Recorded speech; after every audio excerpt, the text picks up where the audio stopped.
back, Washed Up Walkons fans. Episode 98 of the podcast, and we've got another teammate joining us this week, this episode. And this guy, I think the way I want to intro him is that he's a guy who holds many records. I think he has to be the record at Iowa for the smallest human to ever carry it over 40 times in a game. He is probably the only teammate I've ever wanted to beat up like the most. The only guy I think who's ever been stuffed in a trash can in the locker room. Don't interrupt my intro. This is my time. But in all seriousness, man, he was a hell of a player, a hell of a human being. We had a ton of great times, shared some insane memories in the running back room, and looking forward to getting into just hashing it out, talking a little shit. So welcome, Jordan Canzeri, to the podcast. Happy to be here. And, I mean, I didn't even know that you wanted to beat me up that bad, but I'm glad that the feeling was Listen, Canzeri, it was either you or Akram. I'm not sure who tried to induce me to fight them more. It probably Akram. You're probably second on that list. Because he like would poke the bear a lot and try and invoke me, but no, I didn't. Oh yeah, you want to fight you? You're just a little shit talker, you know. Ag wasn't even bad, but he was the one running back out of all of us that I almost did get in a fight with. That one time when I came back from the ankle injury, and we were like pushing. It was right after he blew up in Northwestern, and we were like we were literally shoving each other in and out of the huddle. Yeah, to practice. Oh, good. Hilarious. Yeah, that was pretty insane. There were a couple of fun times involving Ak and a little misdemeanor incidents. Oh, he was fun. Don't feel bad, Jordan, because as we do these, 98, we're slowly closing in on 100. It seems like every intro, Drake finds some way to relate back to wanting to fight whoever is on the podcast. Not every time. Every single time. Not every time. I'm not surprised because he's the only person I've ever met in my life who's had a dream of beating the shit out of his mother. Yep. No. Yep. Twice. When you told me that, I was crying. You're like, no, I love her. I just put her to a wall. Yeah. This actually happened. There, like a dream in my sleep. I was laying down in my bed and I woke up from a dream in which my mom and I were in an altercation. She was yelling at me. She was fucking screaming at me, right? Which is unusual. So you can like take this as it is. But she was just like losing her mind on me in my dream. And then she just starts swinging. And I grabbed my mom and I chucked her and she just went right through the wall. That happened in a dream. And I love you, Mom. I'm sorry. It didn't actually happen. That's wild. I was crying when you told me that. But I'll say it still wasn't as bad as what you said when Mila Kunis was at the facility. Well, in the parking lot. Listen, we don't gotta go that far. What'd you say, Drake? Listen, it probably got a little graphic because Mila Kunis is she's on my list of like top 3 hottest women to ever live, probably. Mm-hmm. And the way that I may or may not have spoken in the locker room at 21 years old, dude, it probably could have gotten a little colorful. It's Mila Kunis though. Like when me and Smitty saw her in the parking lot, because we first saw Ashton with his hat down, we're like, "Yo, who is that?" Then we look at the Escalade, and she's just waving. And bro, I swore that month too. Like I was literally telling somebody, I was like, "Yo, people who go nuts over celebrities are crazy. Like that's just stupid." But as soon as I saw her, bro, I was ready to chase the car. Like, yep. And that was the year that they were planning on the concert in Kinnick, right? And it was like during camp, when Ashton and Mila were there, right? It was like, that when they showed up that day when I saw them, it was after the Big Ten championship. But yeah, they were planning okay. for the next year during Right. the summer when they had the concert. Yeah. Yep, that concert. Because I remember I got mad at Dallas. Because when I was talking to them in the parking lot, Dallas Clark like made a funny. He just made like a little joke. He's like, "Hey, I heard that you tweeted if you didn't get hurt in the Big Ten championship that we would have won." And I was like, no, we can't even tweet. Like, I wouldn't say that, da, da, da. And he's like, oh, I'm just fucking with you. And he just starts laughing. And I'm like, how dare you make Ashton laugh at me? Like, I was so hurt. Damn, But that's he trash. was cool, though. That was a cool day. I remember when Ashton was walking out of the building and, like, leaving. And I was just like, Ashton Kutcher's, like, in the facility. Like, what's going on? Ashton Kutcher is one of the guys who's been famous for so long that he almost seems like surreal. He's like, it was wild to see him. And then he like, as people, he almost got in the car. He turned back and came and was like dapping people up. Like, yo, what's up? Yeah. I think we were like going out to practice or something. Yeah. No, yeah, he's a cool dude. Anyway, back to the intro, back to you, Jordan. A guy that got a ton of playing time at Iowa, and we'll go through the whole story. A guy that Hawkeye Nation knows plenty about. I want to go back to the intro where Drake said that you're the smallest guy to ever carry it more than 40 times. That's a guess. That it's not even the size doesn't even factor into it. You have the record for carries in a game at 43. Did you know that? Yeah.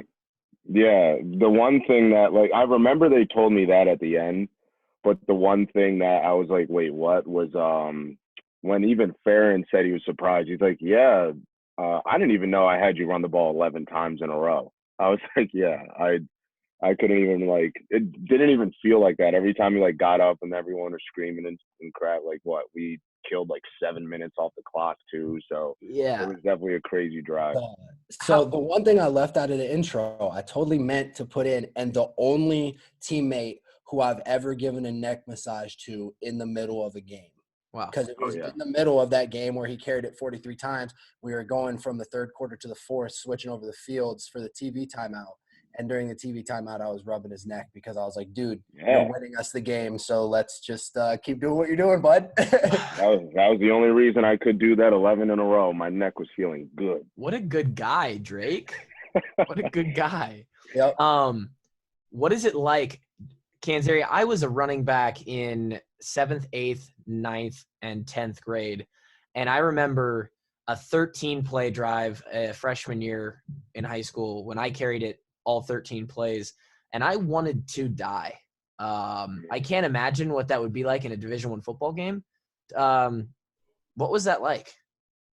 I mean, yeah, like I said, it was kind of surreal where I didn't even feel like I was tired until probably like the last couple, because every time I got up, everyone's screaming, going nuts, and everything was just going our way.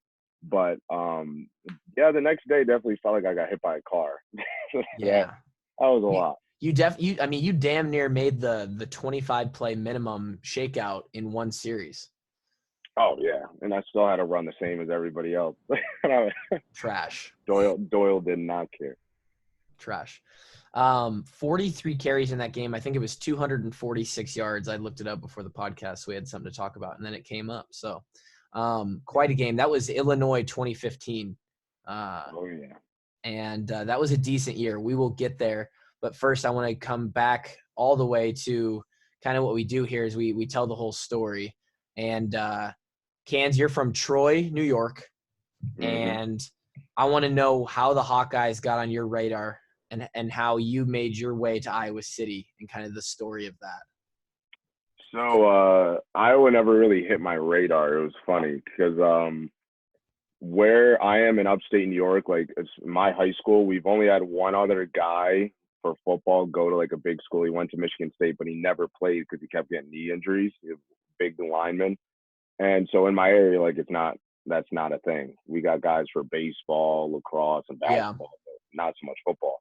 So going into our state championship run, there was a coach down in New Jersey who never even met me before. And he like watched our quarterfinal game and he was like, who is that kid? Like, he's really good. How many offers does he have? And people were like, oh, he only has like D1 AA and D2s because nobody even recruits in our area. Iowa doesn't even recruit in our area. But he just did it on his own. He made a highlight film for me, which is sending it out.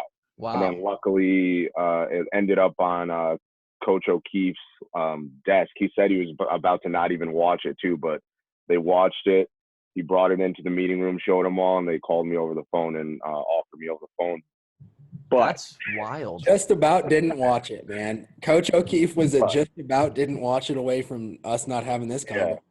Yeah, exactly. And the funny thing was too, I said thank you to Coach Ferentz so much because he called me when I was with my girlfriend, and I was verbally committed to Villanova, and so he calls me and he's like, "Hi, how you doing? My name's Kirk Ferentz. I'm the head coach of Iowa." Like none of it clicked to me. Big Ten, like right. Like okay, yeah. And he's like, "So we would love to offer you a scholarship and have you come out and do a visit and everything." And I was just like, "No, I'm good." He's like, "Wait, what?" I was like, "No, I'm verbally committed to Villanova. I'm good, but thank you though. Really appreciate it." He's like, "Oh, all right. Well, you sure?" I was like, "Yeah, no, yeah, but thank you so much. Really appreciate it." And he's like, "Oh, all right. Well, you have a good one." And calls my dad. 5 minutes later, my dad calls me back like, "Are you fucking out of your mind?" Like tells me who he was, and I was like, "Oh my gosh!" So I called him back, and I was like, "I'm so sorry. Like, yes, I'd love to come." And all that. That is wild. Yeah, so it was funny. You legitimately had no idea what the state of Iowa even was, dude. No. You're like, there's a state called Iowa? Yeah. All of my friends were like, "Bro, you're going to Iowa? You're going to be a farmer?" And the one thing, too, every time I came back, all my friends would be like, "Yo, why are you talking so slow now?" And I was like, "What do you mean?" But that was the first thing I heard when I came to Iowa. People were like, "You talk way too fast." I was like, it's the East Coast. That's what we do. Yeah. And yeah, it's funny story. That is holy shit. I mean, so very similar. It almost seems like everybody has this thing in their story of like it almost didn't happen. And the fact that some coach just put together a tape for you and sent it and it somehow landed on Kenny O'Keefe's desk. And then he almost didn't watch it. He was just like, I'm good. But then he decided to throw it in. That's just wild. And then you talking about the story of you just telling coach, "No, I'm good," is hilarious. It reminds me of about 2 months or a month and a half ago, we did the episode with the Paulson twins, and when they got offered, had a similar kind of thing. They were so small town Iowa that they didn't know what being offered meant or like get it. Like, they didn't know how to commit. They left the offer on the table for a long time. Like a long time. Their coach went to him and he was like, "Hey man, you guys should really think about this." It's like, you guys planning a sign or it's like, wait, we're good. So, man, that's wild. So you came into Iowa in 2011 and played right away. You got playing time right away as a freshman. Talk about kind of that transition from high school football out east to Big Ten football. Oh, I mean, the first thing I remember in summer camp that everything just seemed so much faster. And I was just like, geez, like this is crazy. But like I was excited. And I was the one annoying freshman that I was talking to like some of the older guys. And you know how we slowly progress like the conditioning level we do in the summer? I was like, when can we run? I was like, when am I able to do stuff? And they're like, you don't know what you're asking for. I'm like, no, I want to hurry up and run. And I remember the first day we ran all together with it might have been Jordan Cotton. I'm not 100% sure, but like somebody passed out, had to get taken off by an ambulance because it was so hot. And I was like, whoa. I was like, this is what we're dealing with? All right. That's but no, it was so fun, exciting. And I just got to play right away, even though, as Drake said, I was small. I think I came into Iowa at 172. Wow. Like, wow. So you were on those. I knew. You were on those. You were on those black Gatorade can shakes for sure. No, before you guys even. Wait, no, yeah. I don't think you guys ever had it at the old complex. Yeah. We used to have to do the applesauce, white powder. Yeah. Oh, come on, bro. We were there for years, man. We did that for 2 years. Oh yeah. We're the OGs too. This is the podcast. So after the bowl game, after that Tennessee bowl game was when we switched over to the new complex, and we were there for we had been there for like 16 months at that point. So we had 16 months in the old complex making the UCAN applesauce shakes, all that powder, all of it mixed. Like that was terrible. No, I disagree, man. If you give me You're Drake, everyone hated those. No, not everybody, because I skipped the UCAN. Wow. Sorry, Doyle. I didn't put the UCAN in mine, but I did put the red applesauce, and I put the cookies and cream powder, and I put a vanilla shake, and whatever else we had to put in there. I just skipped. The only thing I didn't put was the UCAN, like the cherry blossom thing. I liked it, man. Okay. You like the bitter cherry blossoms too? It took a while to get used to them, but when they told me that like it was healthy and it gave you a bunch of vitamins and I didn't have to eat it and then I could go eat cake, I was like, okay, I'll drink one of these. Wow. The only protein shake that didn't make me, shit my brains out was the muscle milks, the little plastic. Those were really good ones. Those are the only ones that didn't make me freaking lose it. So you're telling me that the little black cans, you didn't just take a dozen or 2 dozen of those back to the dorm? Oh yeah, those are great. Dude, they literally taste like those were unbelievable. So good. But when I sat on the toilet later, that my ass wouldn't agree. But that's tough. I feel like sounds like Bo. Bo. Jeez, that's another story. I feel like everybody with all the stuff and all the nutrition that goes down at Iowa, all the different ways to kind of gain weight and the different avenues of doing that, especially nowadays with the just the array of stuff they have at the nutrition station. Everybody kind of grows with everyone has this affinity towards something. For me in camp, and I know it's different for you guys because camp was like more traumatic and you have more of a trigger with it. But for me, when we would do the boosts with the snacks after practice in camp, I would crush up those chips, those baked lay chips. I'd get the boosted Gatorade with the salt packet, and then I'd take a sip of the Gatorade and dump a little bit of the crushed chips in my mouth. And I still to this day, it's like one of the tastiest snacks I've ever eaten in my life. All right, kids, give us one of your favorite and one of your least favorite parts of camp. I mean, I would say the best part of camp was just everything we just did in the locker room when we had our off time, like guys biting each other, wrestling, me and Coop roasting each other, going back and forth. Yes. Manders trying to wrestle me. There's always some action going on. But the one thing that I hated was, they did a decent job. What was it? The Marriott that we were at? Yeah. Yeah. You about to say Marriott food? Dog, Marriott food was damn near the demise of me, bro. I lost so much weight in camp because of the Marriott food that Doyle was about to just throw me out of the program, I swear. Yeah, I couldn't have those eggs every morning. They were like the breakfast was rough. When we started getting catered meals, it was big time. It was mixture of the depression and the repetitiveness of the food that sucked anyways. It was like a 3 or 4 out of 10 food to start, and then you have it for the 17th day in a row, and it's now a 1. And you're also depressed as shit that you're in camp, and so now it's just not edible. Yeah, you get that 1 hour of visiting hours at the end of the day, or not even visiting hours. I like that. Damn, that's what we should have called our podcast. Visiting hours. You could change it, dude. There's always a 100th episode. Like, how people have a midlife crisis and they buy a fucking sports car or something. We have a mid-pod crisis. Century mark crisis. Mid-pod crisis. And the other thing that was so funny that we'd all would talk about was the camp goggles. Yep. Oh, the realist. Explain it to him, Canzeri. The camp goggles. So, when you're only around men for 21 days, the first time you get out and you see a female, you don't even care. It's not even like it's saying like, oh yeah, you go out and, do, whatever with anyone, but it's just the fact like you're around all guys. So when you finally you're just back to being around girls, you would just it's like you're a freshman again. Yeah. It was just so funny. You gotta get back. waistband it. You get back to the dorm. You see like a group of like 3 girls, and they might be like 6s, and you're like, dude, I just saw the hottest. I just saw the hottest freshman on campus, dude. I swear. I'm a marry this one, bro. I swear. Week later, like, wait, what?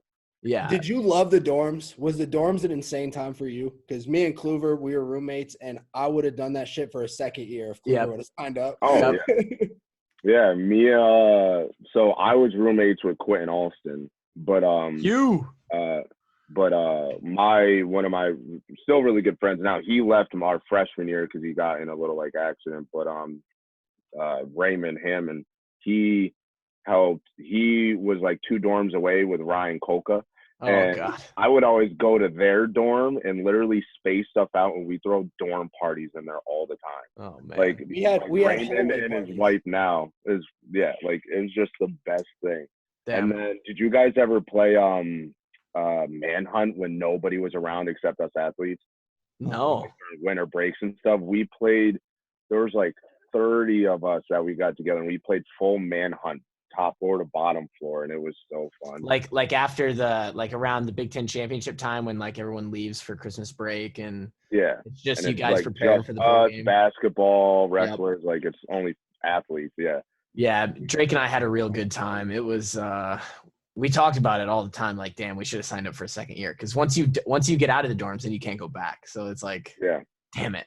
Dude, one of my favorite dorms. That shit was amazing. This shit was so fun. Yeah. Oh yeah, one of my favorite memories of being in the dorm was it was like getting close to Halloween, so I just wanted to be weird and be stupid. So I had a scream mask.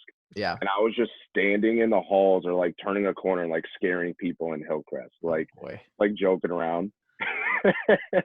And then all of a sudden I see a bunch of the guys. I saw like Damon, Jacob, Lomax, like a whole Nico, like a whole group, and they're just walking down the hall. And like I'm just standing at the end, like far down, just staring at them, trying to be funny. And all I see is them whisper, and then all of a sudden they all start just sprinting at me. Oh, God. And like I remember I like juked one of them, and then I like spun around and I like closed the door, started sprinting, and one of them, I forgot who, but somebody was recording it. And all I heard was, "Damn, this dude should play football." Because I just took off on it. So the next day I came out, I was like, "Yo, y'all know that was me, right?" They're like, "Bro, we're about to beat you up." Wow. That's hilarious. It's a good thing I didn't get caught, but yeah, that was fun.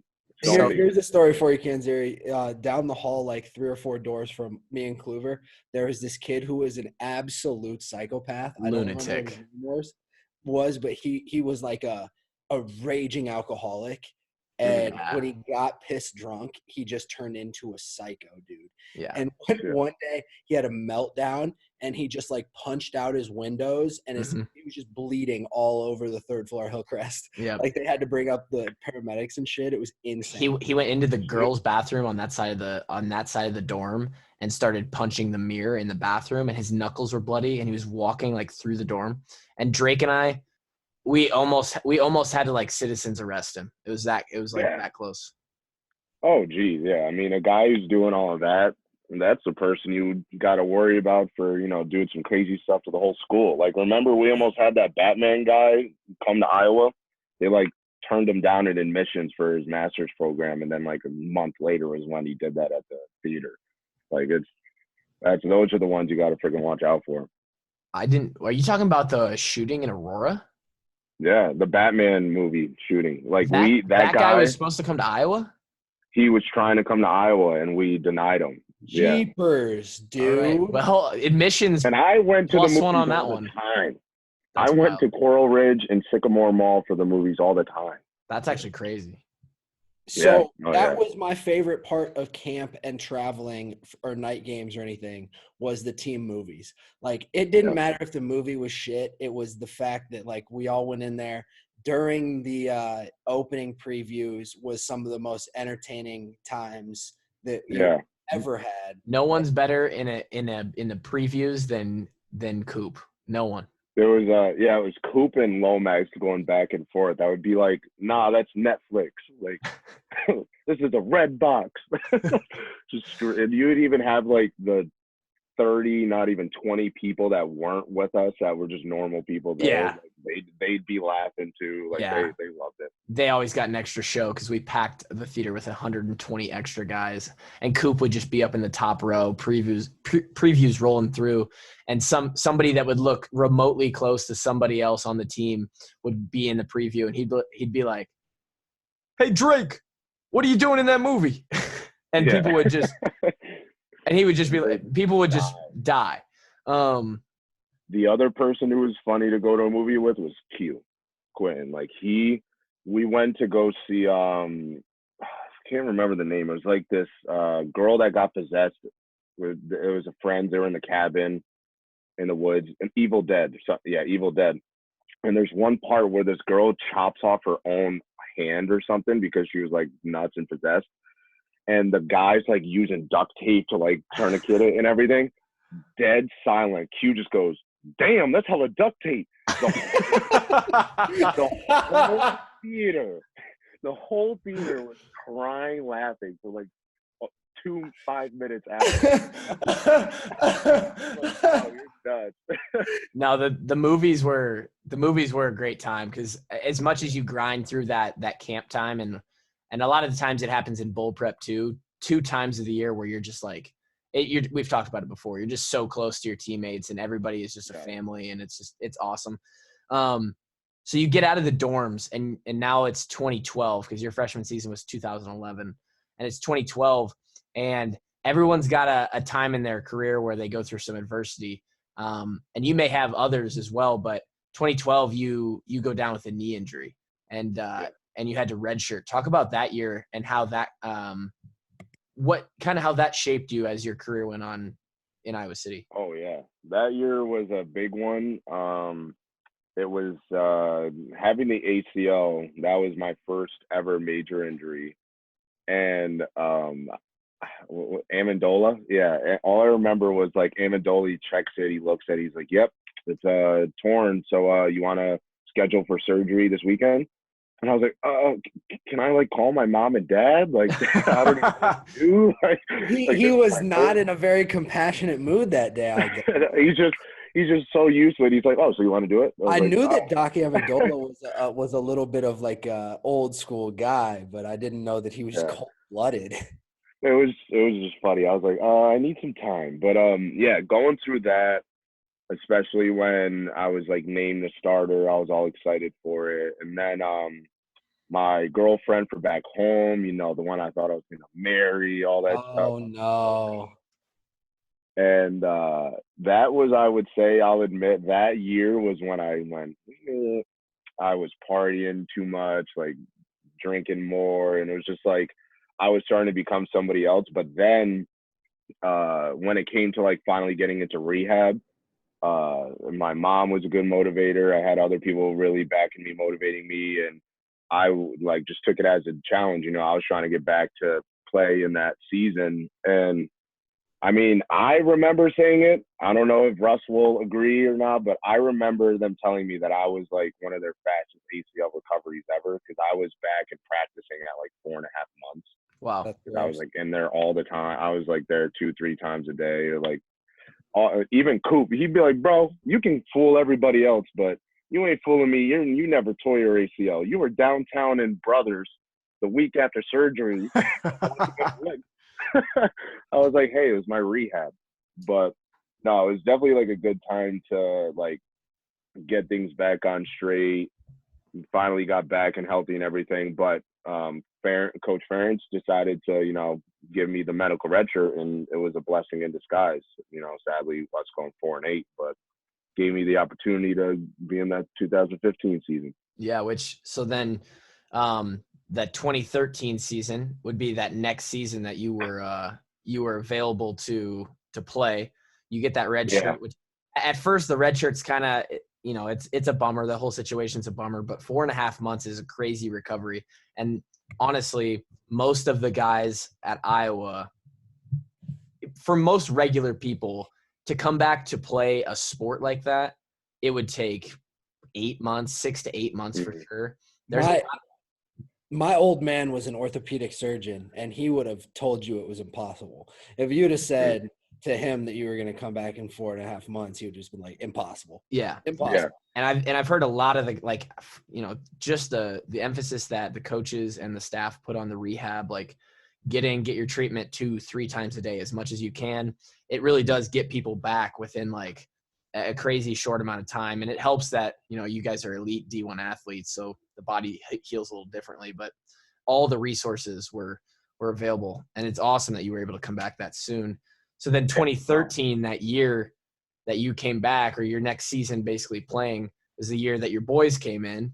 And that's when Drake and I and Kevin got on campus. For those listening, by the way, Kevin's not here again. This is we're recording again. Drake didn't mention it. We've shit on him so much recently. Oh yeah, I was supposed to apologize for being insensitive because it actually wasn't his fault. He's got a new niece, so I was just kidding. I didn't actually. He's not actually like on my shit list. Yeah, he has a plenty perfect reason to not be here. Yeah, he would have been here for the 2 podcasts, 97 and 98 on this Sunday, but his brother had a baby. So, so there's that. Yeah, it's good for him though. Anyway, 2013 rolls around, and now that's where we kind of pick up. Drake, not quite in the running back room with you yet, still trying to get those hips to play linebacker. Hey, bro. And I remember I could have that. played downhill, bro. Just let me be. All right. Would you say though, if you could go back, like, are you just happy with the decision of going fullback, or would you still have loved to just be coming downhill and smacking people and linebacker? Seeing how much my body progressed from the time I was 18 to 23, I would go back and I would try linebacker again, and I would just like take the knowledge of what my body needed, and I think I would be successful because I would focus on other things. Instead of just being like the absolute strongest I could be, like I would learn how to be flexible and other things like that. But you're a great fullback, but you like the way you did your eye black and everything, like you would have been a freaking scary linebacker too. Like, for sure. Canzeri was the first dude. When I moved over to the running back room, I was dog shit, right? And usually the guys who are good sit in the front of the room. For some reason, Canzeri took the absolute back left corner of the meeting room. And I was obviously in the back row because I was new and I sucked. And Canzeri was like, dude, you can definitely play fullback. He's like, if you can just learn how to get your pads down, you could probably play right now. And I was like, dude, I suck ass. And I sucked ass for a long time. But Canzeri was the first one who actually told me that I could do it. No, and it was good that when I even first came in, Jason White, he was a good influence to me. Like the first thing he said when we were in camp, he's like, I don't want to play over you just because I know the plays more than you. He's like, I want to play over you because I'm better than you. I want, everything good for the team. So I'm going to tell you everything I know, teach you everything I know. So that was just how I kind of like passed it on. Every time a new running back came in, I was like trying to just do what I could, get him up to speed and everything. And I even remember Michael Malloy, like we joke about, like he'd be like, dude, I just want to beat this. Like, I just want to fight you. Like, I hated you because you were just like competition, but I was just being nice. Like, oh yeah, I need to do this. But we're still good friends now. We still stay in touch too, but nothing was ever like, rest in peace. But D-Bull was one of the funniest freaking people ever in a freaking. D-Bull was a blessing to people who know him, man. When you came in, when we came in that 2013 year, the running back room looked like Weissman, D-Bull, you, right? I think it was that was the depth chart. Michael, or kind of, and Barkley Hill was there as well. Barkley, Garmin, wasn't he too? Who's that? Wasn't Garmin? No, I didn't know. No, he was gone right before we came in. Greg Garmin was. But Berkeley Grimm was in there. Berkeley. So a bunch of guys that are some old timers as far as our time at Iowa goes. And there was that weird transition where Mark had like gone from fullback to running back because of injuries in that previous year, I believe. Or 2013. Yeah, it was in 2012 because he was like the next up. And then he did really well. It was Weissman for Heisman. And like he just kind of ran with that. And 13 was his senior year, right? Yeah. with or was it 14? No, 14. 14, I think. Okay. Mm-hmm. And he just kind of he took the running back room after that, and then in 14 cans, that would have been your junior season, your fourth season. Was it you and Weissman splitting the reps there? Yeah. It was like, well, yeah, like me and Wiseman would switch a bunch, but Debo would also get carries too. But he was like the main third down back. Yeah, and he would catch out of the backfield too. He was. I remember that play against Michigan State where he housed it out of like on a little flat. Yep. Yeah, that was when I think of Debo, I think of that play, and I think of him on Vine. His man, dude. I'm trying to bring. I was just talking to some of my people that the social media company I work with, and we're talking about getting on TikTok, even though I hate TikTok, but it's a wave right now where like about doing more skits. So I was like, oh, I gotta hit up Low and be like, yo, bro, I'm about to recreate some of the ones and do like and like just say like hashtag for you too, like Girl Scout because they had some funny ones. Come get your cookies, dude. That was I'll never forget the when he put, I don't know what he put on his face, but whatever he did to make his face white, and they did the cop one, dude. That was the funniest one. And then that was a big one that traveled. And the woke up in a new Bugatti one, that one hit too. Oh, and he was in his freaking little blue. I don't even remember what car that was, but that thing was holding on by a thread. Oh man. Anyway, so 2014, and then what I really want to get to you with Jordan. I mean, obviously post career as well. We want to talk about, but that last season, your senior year, you've got guys like Drew Ott and Austin. Yeah, the best team of all time. Marshall Kane, Drew Ott, Austin Blythe, a bunch of other guys in that senior class with you. Talk about how that made you feel to be a part of, the senior leadership group of that team, and how you guys kind of constructed us and the rest of the team that off season, and just capping your career with that season, like what that meant to you. Well, the one thing that I told people, and it's nothing against like the guys who came before, because there were a lot of great guys, great leaders, great mentors. And when we lost in the Tax Slayer Bowl against Tennessee, like I remember I was so like hurt from it, because guys like Mark, Q, Loudermilk, Kirksey, and them, like they were guys who deserved it. Like those were guys who were they were leaders, they were a good team, they led us well. But the next year, just like our whole group, I just felt that it was the closest team that I was ever a part of at Iowa, that us older guys were cool with the freshmen. And like, we're like, we wouldn't just be like, oh, you're a freshman, you can go grab me a roller. Like, we're all cool. Like, but that was the thing that I just felt like we were really close and everything. And that was nice to be able to like finally be kind of a part of that leadership role. But yeah, just going into it, you kind of just, I feel like we all just felt that it was something going to happen. Yeah. And you know how it was, just after every single game, we're just like, wait, is this really happening? Yeah. Like, that shit was so surreal, man. I'm telling you, Kevin and I would wake up, we'd turn on the BTN like recap, whatever they call that post game show on Sunday mornings before we head in for the shakeout run, and they'd run through, and it's like the Hawks win again. They're 5-0, they're 6-0, they're 7-0, and Kevin and I would just look at each other like, dude, what's going on? Like what? Yeah. It was just kind of that thing, and we've talked about that, the closeness of that team. It's hard to describe, and you just don't know unless you're a part of it.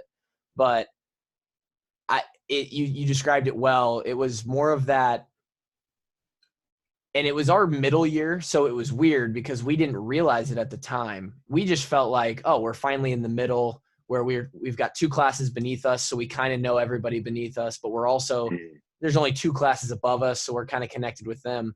But I guess talking to other people through this podcast, everybody just felt so connected. Like when we were freshmen, I was like, there was no way I would ever sit down on the couch in the lounge with like Sheriff and Ray Hamilton and Ben Slotin and just hang out and talk. Like it just wasn't, I just wasn't friends with them, and like we weren't that close.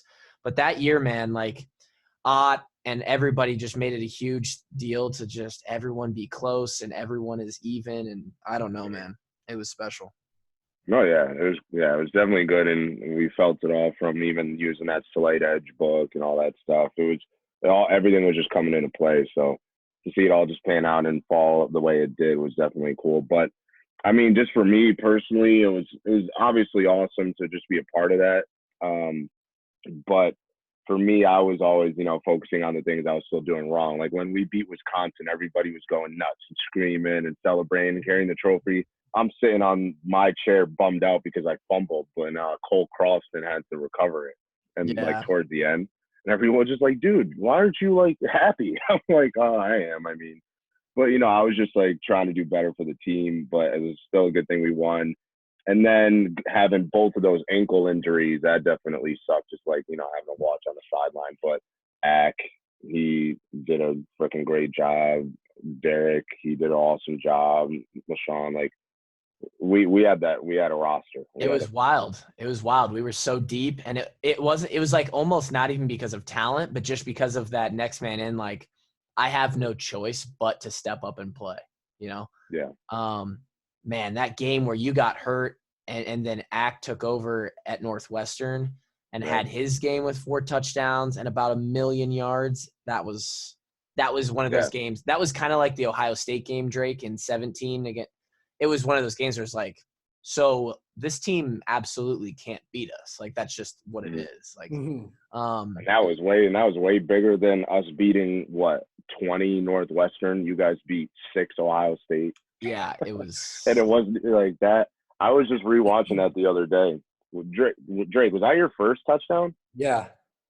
That had to be dope. It was insane. Yeah. He pulled the. Yep. Because there's a lot of my friends who are big Dragon Ball Z fans, and they always say like power level over 9,000, whatever. Like they're just, yeah, exactly. So I had to give it. That was to the old Muscatine friends. That's awesome. Yeah, and that was when I was in Japan, and a lot of our coaches, like since they came to. I even remember like in our meeting room, we had the Japanese players come in and like watch us. That was always a little bit bizarre. Yeah. I was like, wait, who are these dudes? And then year later, I'm playing with them. Like, it was just so funny. But yeah, they loved Iowa. They loved everything about us, the coaches. So every time we had a good game, they'd be like, oh, Iowa, da, da, da. But yeah, that one I remember. They were like, whoa, like I didn't think they would win. And I'm like, yeah. We're like that. What was that like watching it from a fan's perspective? Because like I am now way more anxious as a fan than I ever was as a player. So like, what was that feeling like when you were just like, is this really happening? I would say, yeah, it was kind of like I would say it was almost like surreal. Just the fact that like when you're in it, obviously you're just focused. You're not really like thinking about anything else other than playing the game. But then when you're sitting there watching it, guys that guys that you've freaking spent 5 years with, 4 years with, 3 years with, and seeing them progress and seeing you guys just ball out, like it's just cool to see that. But it was to be just screaming at the TV and everything. And out in Japan, I had to watch the games at like 4 in, 3, like 5 in, stuff like that. So, I try to stay loyal, but yeah, it was good. Me and Drake would always watch him and stuff. But yeah, it was just cool to see you guys ball out. I feel like watching as a fan, just in general, like any game, especially those games where they're like things are clicking, you can almost connect on a deeper level. And you just kind of sit there and you sit back and you're like, they're hitting right now. Like, like I know this feeling. Like I can see it and I can see the way these guys are running onto the field and running off the field. And I can see them in the huddle and I can see it in their eyes. And I know that feeling. And like whoever you're watching with, just the people who haven't been there, you just kind of look over and you're like, they're hitting right now. It's all cylinders. Yeah. Like there's no stopping these guys. That's kind of how it's been. Like last season was like that, with the 10-3 season. It's fun to watch. Yeah, I went down to the San Diego Bowl, the Holiday Bowl, and watched them. And I had 2 of my buddies, one from here, one who was a Marine stationed out down there. And they were like, yo, this is crazy. And I'm like, yeah, this is actually my last year of guys that I played with. So that was kind of cool too, feeling so old, but then at the same time, like, it was almost just like a nice little humbling feel that these guys that literally saw coming in as freshmen, young, small, and now they're old and mature, and I'm still short, but everyone else. For real. For real. But yeah, no, it's just cool to be able to see all that happen.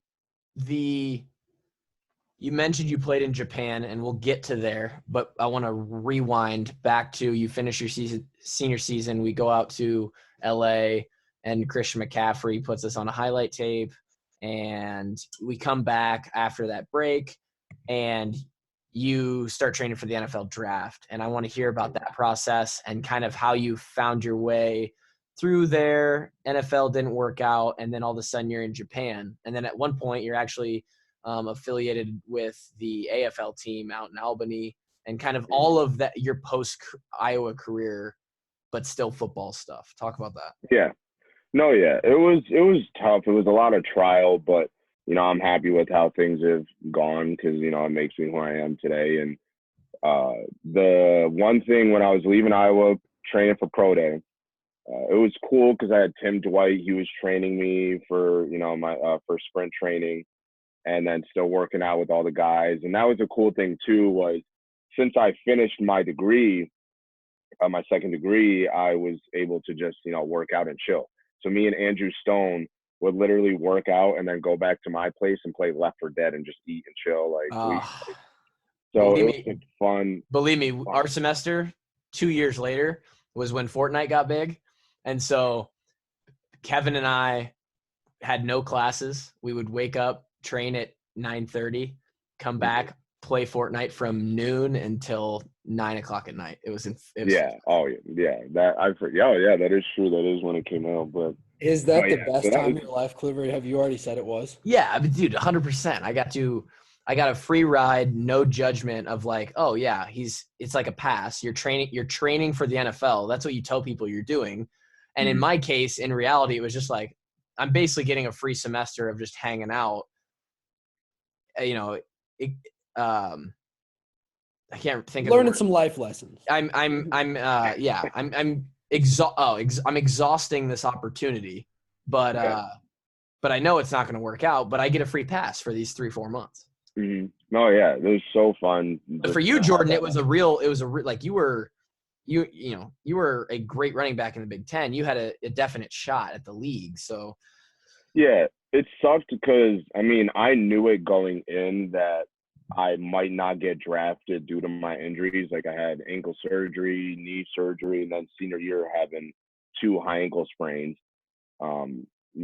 When you go buy a Lamborghini, you want a brand new one or you want one you've worked on. So I already knew that going in. And then I pulled my hamstring. It was like the week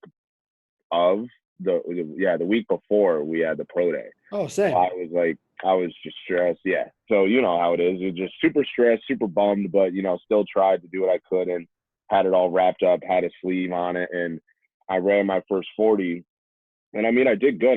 I think I had like a 4.43 or something, but 4.41, 4.43, something like that. And it freaking was killing me. I went over to Ray. I was like, yo, Ray, I don't know if I can do this anymore. And he's like, you sure? I have to go around and tell all the scouts. And when he said that, I was like, no, I can't. So I just pushed through, finished through. And even though it was killing me, still had good numbers, still performed well enough that I thought it would still, help me going through. And I had a bunch of teams calling me the day of the draft. I had the Browns saying that they were going to pick me up for sure. Kansas City, and even I think it was the Cardinals too. I can't remember, but I thought I was okay, I won't go 1st through 5. I might go 6th and 7th, and if I don't do that, I'll definitely get signed. And my parents, I love them, but I told them, I said, I don't want a draft party. Just want to hang out with some friends at this. It's called Recovery Room. It's like a Buffalo Wild Wings. And what do you know? Walk in, my highlight films playing on the TVs. Oh no! Got pictures of me. The news showed up, and I'm like, oh geez. So draft rolls through. Don't get picked. Don't even get a call to get signed right after. So I'm super embarrassed, but I'm like, no, I'm cool. And went back to my hotel room. I booked it just to like get away from everybody. My agent calls me, says like I got tryouts with or rookie mini camps with the Browns and the Chiefs. So went to the Chiefs. First day did great. I even remember the running back coach was like complimenting me on like one move I made on somebody. Like I was excited. I thought I was doing good. And second day, I broke my hand, but I didn't want to tell anybody. Like I went to catch a screen, somebody pushed the guy into me, just hit my hand the wrong way, and my hand it literally felt like a knife was going through my hand. Damn. But just pushed through, finished through. Then the next weekend, they told me I was number 1 on the injury reserve list, so at least I felt like I did something. Then I went to Cleveland. It was just me and one other running back, same situation, full roster, but they just need a running back for like number 1 injury reserve. So same thing, balled out. Still didn't tell him I had a broken hand. Still felt like every time I caught a ball, ran with it, and someone was stabbing me in the hand, but just pushed through. Then after they also said I was number 1 on the reserve list, got my surgery, was working at good old Bardo. That week, the Rams called me and we're like, hey, we just cut a guy. We're trying to sign somebody. Now we're bringing in you and 2 other running backs for a tryout. And whoever makes it will just stay here. And I was like, all right, bet. Cut the cast off at the bar, flew out there. They didn't know. So they're like, wait, your hand's broken? I was like, yeah, it was a while ago. Don't worry about it. They cut the stitches off, let me perform. And I, again, thought I did good, thought I was better than the other 2 running backs. But my agent called me and was like, hey, they said they loved you, but they need somebody they can take now, and the team doctor won't clear you for a couple months. Fuck. Like, damn. So that's when I did have offers from the CFL, but I heard so much of like that 2-year contract bind. So I was just like, I don't know if I want to do that. So I went to Japan because I was like, yo, Drake's already going out there. It'd be fun. And that contract, like, if I get a call, I can leave. They can't hold me there. Like, I could literally leave, come back, and play. And but second game in Japan, tore my other ACL. Jesus. So I was like, oh, geez. So that's when I just came back to Iowa City, worked at Bardo Rehab, just chilled and stuff. And once I got right, I just went back out to Japan for the full year just to, get the body back and right and everything. And then when I came back to the States, that's when you mentioned I was doing a trial with the AFL team. And it was cool. It was a fun experience, but freaking a week before, I don't know why, I just keep doing things, but week before that combine, I tore muscle in my lower back doing speed deadlifts, and still did well. But I had those little heat packs that Russ would always give us and all those things, and tried to do what I could, but it was killing me. And I was doing well, but I was going from running back to a receiver, and then a whole different game. So when they let me go, they're like, hey, well, these guys that we have here, they have AFL experience, they have indoor experience. We want you to play on this team as like a division lower. We're really good friends with the coach. And then during the season, we could bring you up. And I was just like, I don't know if I want to do that. Because then I had a tryout with the Saskatchewan Roughriders. So I went down there and was freaking balling out. And it was actually cool because everything I learned in the AFL with, how those guys get the running starts. Yeah. And big on routes with the AFL is a smaller field, so I had to learn so much more about leverage. So when I was doing the tryouts running against linebackers, I was freaking killing them. And even the running back coach was like, oh, like, where'd you learn this from? And I was like, oh, I was on an AFL team, da-da-da. Then towards the end, I did a wheel route, just blew past the linebacker, but the quarterback underthrew it. So I had to like kind of gear down and stop. And the guy kind of like ran into me, and I like just straight legged, pulled my other hamstring. I felt it pop like 3 times. So I was just like, oh my gosh, like I don't think I'm meant to play football anymore. But yeah, like I said, it was still good to be able to then just come back home, was settled. I started doing student teaching, and right now I'm still doing it. And then I'm working with a guy at a gym and training kids up there too, and amongst other things as well. So, I'm definitely happy where I'm at now. But yeah, it was definitely a long period of struggles and trials of just injuries. That was it. Football just isn't fair. No. The game doesn't care who it's just destroying. It just doesn't. Mm-hmm. Just like, oh yeah, This guy working really hard, getting through it. Nah, we're Let me break his leg real quick. like, That's come an on. that's an absolute wild ride of injuries, and then coming back and somewhere else, injury back. I feel for you because like I'm sure you felt like you had such a good chance to like excel in all of those areas, and then the injuries just were taking you back. But for your body's sake, I'm happy that like you're done now. Honestly, after hearing all that. Well, about that, so I may or may not have made a dumb decision last year. I was bored and, just couldn't stay away from football. I joined a semi-pro team and I was playing strong safety and corner. Oh my God. And and because I told him, I was like, hey, like, I don't want to play running back. I see how it is. I see how guys are dirty. And I'm not getting paid like that. So I don't want to, be running the ball like crazy, risk another injury. And they're like, oh, that's totally fine. You could just play defense. Da, da, da. And I was loving it. I was loving playing safety. I was coming down, hitting and everything. In my first game, I had 3 interceptions. Like, it was fun. Holy shit. But our second or third game, we were playing this team and it was real close. And they had this really fast gunner. So every time they punted it, we had no chance to return it. So I was like, Coach, put me on that guy. He's like, you sure? I was like, yeah, put me on that guy. I'll hold him. And went out there, held him up, blocked him good. But it was like a really short punt, and it came back and literally bounced right in front of me. So what do you think? Running back instincts, picked it up, ran around the edge, and jumped over a guy. But I landed with my arm like this. So I dislocated my shoulder. And that was the first time I've ever done that. So went to the EMT that was there, she just left because we broke another guy's leg from the other team. Oh my So God. I had to drive in the car with our coach's wife to the hospital. It was like 20 minutes away. I'm just holding my arm like this because I couldn't even move it. And I get to the hospital, and at this point, I'm 26, didn't have health insurance. So I literally tell them, I'm like, hey, I don't have health insurance.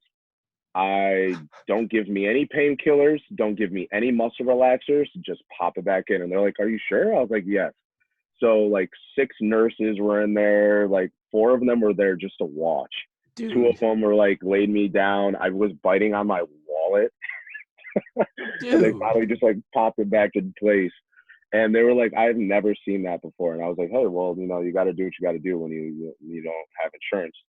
But, the criminal. Bro, you were playing semi-pro without health insurance? If I could come through the screen right now and stuff you in another trash can, I would do it in a heartbeat. Yeah, it was not. Idiot. But I just couldn't help it. But, yeah, it wasn't smart for sure. So popped it back in. That was fine. Little do I stop? No. Kept playing. Dislocated it like 2 more times, but I popped it back in myself. But that's why I was saying it's funny about the injuries. Now I have to get surgery on my shoulder because it was like 2 or 3 months ago. Bro, I'm laying on my bed. The freaking sun, just hits me right on the face. I'm feeling good, got a great night's rest. And I'm just like, pop. Oh my. I'm yawning. My shoulder. Jesus, dude. You're done. You're done. Yeah. They were like, when I talked to the doctor after I put it back in and everything, they're like, yeah, it shouldn't be popping in that out and that out. It shouldn't pop out like that easy. So you probably need surgery. So I was like, yeah. So yeah. I have a nice little resume of injuries. Absolutely wild. So now that brings you here, and you mentioned that you're training some people. I know that before we hit record, we talked about how you are on a podcast of your own that you're doing out there. Talk about that a little bit. Yeah. So I would say it's like 3 things that I'm doing right now. I'm all subject tutor at an alternative learning program school. So like kids kicked out of their original schools, lower income neighborhoods, behavioral issues, traumas, all those things, like tough kids. But I love it.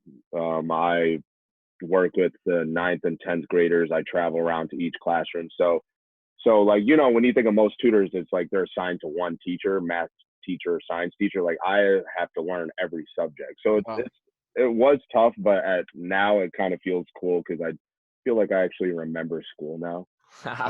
That's funny. But then, yeah, this guy that I'm friends with who owns a gym, I run the strength and conditioning program up there. So right now we're just back to the basics of doing like a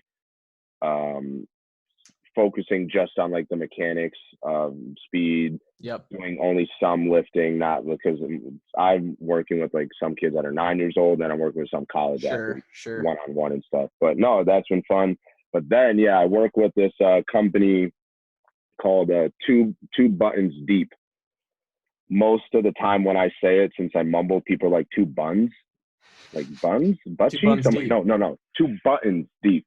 But with them, it's just like if I would basically say it's almost like a class or bar stool. Like we showcase things that are happening in the area, getting people to see like what great things go on and like why it's cool to live up in upstate New York. And we go to different events. We get sponsored. Like I was telling you earlier, we get one of our biggest sponsors is this distribution distillery company or something. And each month we get sponsored by a new beer. So when we're doing our podcast, we have to be drinking the beer. Like this month was Guinness. I told him, Drake, next month we have Corona. So that's going to be fun. That's a great plug, man. Right. But yeah. Making these people go fucking batshit. Yeah. So it'll be fun to talk about it then. And so, yeah, it's just been cool to also have that platform where I can just kind of just let go and have fun again. Because you know how we are.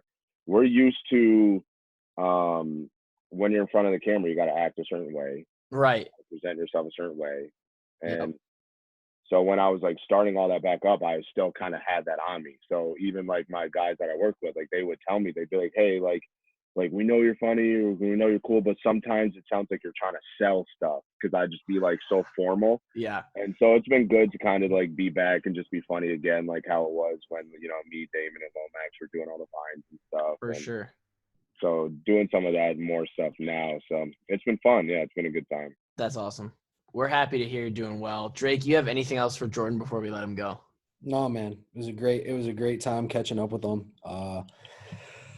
Man, sounds like he's a man of many endeavors. So get a little sleep while you can and keep those shoulders healthy, dude. Yeah, Christ. I'm Don't hurt yourself anymore, dude. Stay away from the noon league basketball. Oh, I don't know about that. All right. Well, Jordan, thank you for coming on. Obviously, episode 98 of the Wash Up Walk-Ons. That is it. Jordan, you're welcome back anytime. We would love to have you. And that's another one in the books. Yeah, thank you. Appreciate it. Great talking to you also. Anytime. Absolutely.